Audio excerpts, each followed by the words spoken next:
जय हिंद दोस्तों, आपका स्वागत है आपके अपने चैनल द कॉमर्स वर्ल्ड में। दोस्तों, इस वीडियो में क्लास 12 के लिए अकाउंटेंसी का पूरा सिलेबस देखने जा रहे हैं। 23 से 24 सेशन के लिए झारखंड एकेडमिक काउंसिल के तरफ से ऑफिशियली इस सिलेबस को लॉन्च कर दिया गया है। तो अब इसी के अकॉर्डिंग आपको पढ़ना है। यहाँ पर सबसे पहला चैप्टर आपका अकाउंटेंसी में not for profit organisation remove कर दिया गया है, क्योंकि एनसीईआरटी के तरफ से जो बुक रिलीज किया गया था उसमें भी एक्सक्लूड किया गया था। मैंने पहले भी आपको बताया था। आज हम लोग पूरा सिलेबस देखेंगे और यहाँ पर चैप्टर वाइज जो टॉपिक आपको पढ़ना है वो भी दिया गया है और उस टॉपिक से आप क्या क्या सीखेंगे वो भी यहाँ पर दिया गया है। तो पूरा डिटेल में हम लोग इस सिलेबस को देखेंगे, इसलिए इस वीडियो को अंत तक देखिएगा। अगर आपने अभी तक हमारे चैनल द कॉमर्स वर्ल्ड को सब्सक्राइब नहीं कर रखा है तो प्लीज सब्सक्राइब कीजिएगा और बेल आइकन पर जरूर क्लिक कर लीजिएगा आने वाला जितना भी वीडियो होगा उसका अपडेट पाने के लिए, और अपने दोस्तों में शेयर कर दीजिएगा ताकि उन तक भी ये लाभ पहुंच सके। तो दोस्तों, इसको डाउनलोड करने के लिए आपको डिस्क्रिप्शन में लिंक मिल जाएगा, उस लिंक पर क्लिक करके आपको यहाँ आ जाना है। सबसे पहले तो आपको पता चल गया होगा कि आपका वीकली टेस्ट हो रहा है, उसका शेड्यूल आपको नीचे की तरफ मिल जाएगा 1 to 12 क्लास तक का। और साथ ही साथ आपको अगर सिलेबस डाउनलोड करना तो यहाँ पर सिलेबस में क्लिक हेयर करके आप पूरा सिलेबस को डाउनलोड कर सकते हैं, क्लास 1 से लेकर के 12 तक का। यहाँ पर 12 का साइंस, कॉमर्स और आर्ट्स, 11 का भी साइंस, कॉमर्स और आर्ट्स तीनों फैकल्टी का यहाँ पर सिलेबस जारी कर दिया गया है।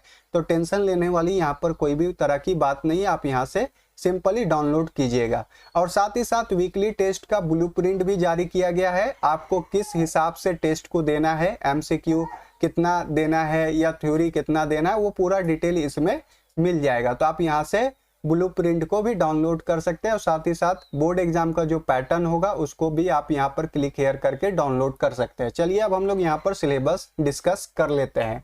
तो ये सिलेबस है 12 अकाउंटेंसी का, आप यहाँ पर देख सकते हैं। और यहाँ पर आपको चैप्टर वाइज कौन सा टॉपिक पढ़ना है और साथ ही साथ यहाँ पर आप उससे क्या क्या सीखिएगा वो पूरा डिटेल में साइड में लिखा गया है। सबसे पहला चैप्टर है हमारा accounting for partnership basic concept, जिसको हम लोग फंडामेंटल के नाम से जानते हैं। जहाँ पर ये टॉपिक हम लोगों को कवर करना है, जहाँ पर हम लोग nature of partnership, partnership deed, special aspect of partnership accounts, maintenance of capital accounts of partners, distribution of profit among partners, guarantee of profit to partners, past adjustment, final account जैसे topic पढ़ेंगे। और यहाँ से आपको क्या सीखने को मिलेगा वो पूरा डिटेल में इधर दिया गया है। अगर आपको टॉपिक वाइज पढ़ना है तो आप हमारे प्लेलिस्ट पर जाइए, आपको सारे टॉपिक पर वीडियो मिल जाएगा, ठीक है। उसका लिंक मैं डिस्क्रिप्शन में भी दे दूंगा। साथ ही साथ जो सेकंड चैप्टर हम लोगों को पढ़ना है उसका नाम है रिकंस्टिट्यूशन ऑफ पार्टनरशिप फर्म, जिसके अंतर्गत आपको एडमिशन ऑफ पार्टनर्स सीखना है। तो यहाँ पर जो टॉपिक आपको कवर करना है, सबसे पहला टॉपिक है modes of reconstitution of partnership firm. कितना मोड्स है रिकंस्टिट्यूशन ऑफ पार्टनरशिप फर्म का, वो पूरा मोड हम लोग सीखेंगे, जिसमें सबसे पहला मोड है admission of a new partners.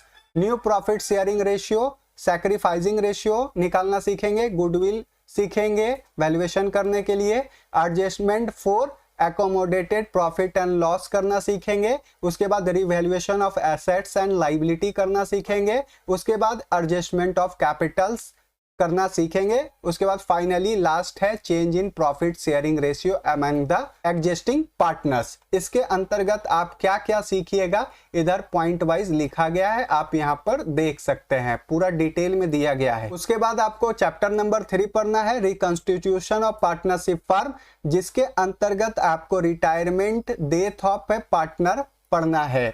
जहां पर आपको टॉपिक वाइज ये चीज आपको कवर करना है, जहां पर ascertaining the amount due to retiring deceased partner सीखना है। उसके बाद new profit and sharing ratio निकालना सीखना है। उसके बाद गेनिंग रेशियो, उसके बाद ट्रीटमेंट ऑफ गुडविल करना सीखना है। उसके बाद adjustment of revaluation assets and liability सीखना है। उसके बाद एडजस्टमेंट करना सीखना है अकोमोडेटेड प्रॉफिट एंड लॉस का। उसके बाद आपको डिस्पोजल अकाउंट के बारे में पढ़ना है, जहां पर आपका रिटायरिंग पार्टनर का जितना भी ड्यू अमाउंट होगा उसका पेमेंट कैसे होता है। उसके बाद आपको यहाँ पर सीखना है adjustment of partners capital account.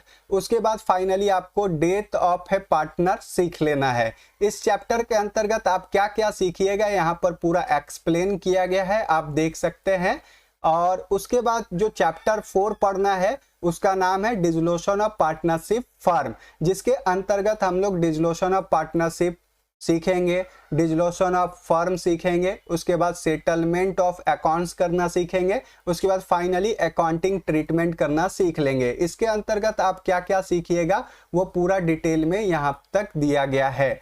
उसके बाद आपका चैप्टर 4 तक यहाँ पर केवल आप पार्टनरशिप के बारे में सीखे हैं। उसके बाद यहाँ पर पार्ट बी कहता है, वो पार्ट ए था। ये एनसीईआरटी बुक के हिसाब से आपका चैप्टर का डिस्ट्रीब्यूशन किया गया है। आप अगर कोई और तरह का बुक पढ़ते हैं एनसीईआरटी को छोड़कर, उसमें चैप्टर वाइज आपको सारा चीज मिल जाएगा, घबराने वाला बात नहीं है। लेकिन यहाँ पर पार्ट ए में केवल पार्टनरशिप को लिया गया है और पार्ट बी में शेयर, डिवेंचर और फाइनेंशियल स्टेटमेंट को लिया गया है। तो पार्ट बी में आपको चैप्टर नंबर 1 में अकाउंटिंग फॉर शेयर कैपिटल सीखना है, जिसके अंतर्गत आप जानेंगे कंपनी का फीचर्स, कंपनी का काइंड्स कितना प्रकार का होता है।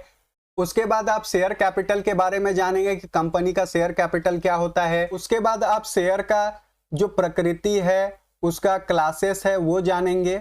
उसके बाद आप इशू ऑफ शेयर करना सीखेंगे और उसके बाद आप अकाउंटिंग ट्रीटमेंट करना सीखेंगे और उसके बाद फॉरफीचर ऑफ शेयर करना सीखेंगे।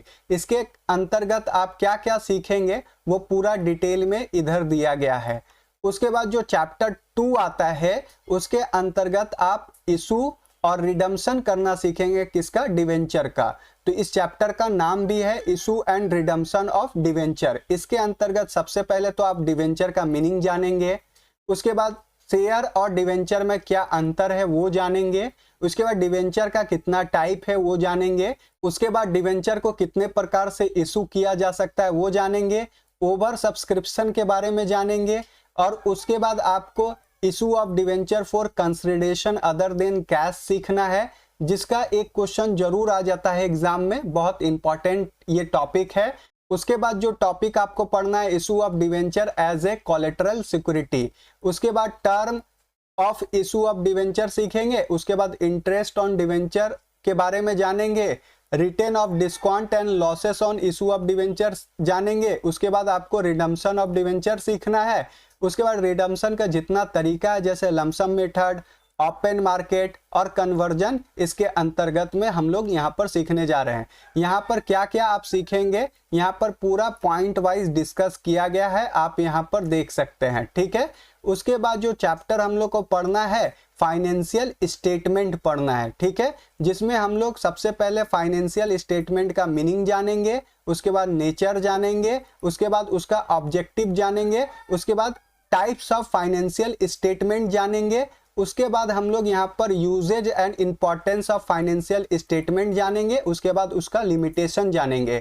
यहाँ से आपको क्या क्या सीखने को मिला है ये इधर से आपको पता चल जाएगा। उसके बाद आपको चैप्टर 4 में एनालिसिस ऑफ फाइनेंशियल स्टेटमेंट, जो फाइनेंशियल स्टेटमेंट ऊपर जाने की क्या होता है, उसका लिमिटेशन क्या है, उसका यूजेस क्या है, उसी फाइनेंशियल स्टेटमेंट का आप क्या करना सीखिएगा, एनालिसिस करना सीखिएगा, जिसके अंतर्गत सबसे पहले तो आपको मीनिंग जानना होगा एनालिसिस ऑफ फाइनेंशियल स्टेटमेंट का, उसके बाद उसका सिग्निफिकेंस जानना होगा, उसके बाद उसका ऑब्जेक्टिव जानना होगा, उसके बाद इसका टूल्स के बारे में जानना होगा कि किस तरीके से आप एनालिसिस ऑफ फाइनेंशियल स्टेटमेंट कर सकते हैं, उसके बाद कंपैरेटिव स्टेटमेंट बनाना सीखेंगे, उसके बाद कॉमन साइज स्टेटमेंट बनाना सीखेंगे, उसके बाद लिमिटेशन ऑफ फाइनेंशियल एनालिसिस करना सीखेंगे। तो इस चैप्टर के अंतर्गत आप क्या क्या सीखिएगा वो पूरा डिटेल के साथ में यहाँ पर दिया गया है, आप देख सकते हैं।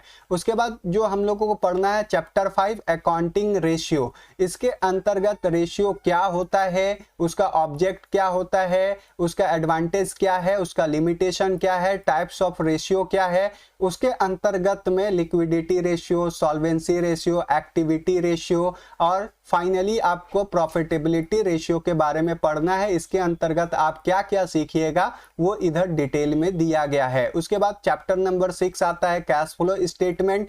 कैश फ्लो स्टेटमेंट के बारे में आप सीखिएगा कि इसका ऑब्जेक्टिव्स क्या होता है, इसका बेनिफिट क्या है, कैश एंड कैश इक्विवेलेंट क्या होता है, कैश फ्लो कैसे बनाया जाता है, इसका क्लासिफिकेशन जो कैश फ्लो का है वो कैसे कर सकते हैं, उसका ascertaining cash flow from operating activity, investing activity, financial activity करना सीखेंगे। उसके बाद preparation of cash flow statement बनाना यहाँ पर सीखेंगे। इससे क्या क्या आपको कौन सा टॉपिक यहाँ से यहाँ तक कवर होगा वो पूरा डिटेल में यहाँ पर दिया गया है, और आप क्या क्या सीखिएगा वो पूरा डिटेल दिया गया है। उसके बाद फाइनली आपका प्रोजेक्ट वर्क और रिवीजन एंड टेस्ट होगा, और फाइनली फिर बोर्ड एग्जाम होगा इसी सिलेबस के अकॉर्डिंग। तो ये सिलेबस बहुत ही इजी है, इससे एक चैप्टर पूरा का पूरा हटाया गया है जिसको हम लोग नॉट फॉर प्रॉफिट ऑर्गेनाइजेशन के नाम पर जानते हैं। वो चैप्टर भी बहुत अच्छा खासा टाइम कंज्यूमिंग चैप्टर था, तो वो चैप्टर यहाँ से हटा दिया गया है, आपका सिलेबस थोड़ा कम किया गया है। तो आप अच्छे से तैयारी कीजिए और अपना एग्जाम दीजिए। दोस्तों अगर आपको ये वीडियो अच्छा लगता हो तो अपने दोस्तों में शेयर कीजिए और इस चैनल को सब्सक्राइब कीजिए और बेल आइकन पर जरूर क्लिक कर लीजिए आने वाला जितना भी वीडियो हो उसका अपडेट पाने के लिए, और अपने दोस्तों में शेयर कर दीजिए ताकि उन तक भी लाभ पहुंच सके। दोस्तों मिलते हैं नेक्स्ट वीडियो में, तब तक के लिए टेक केयर और जय हिंद।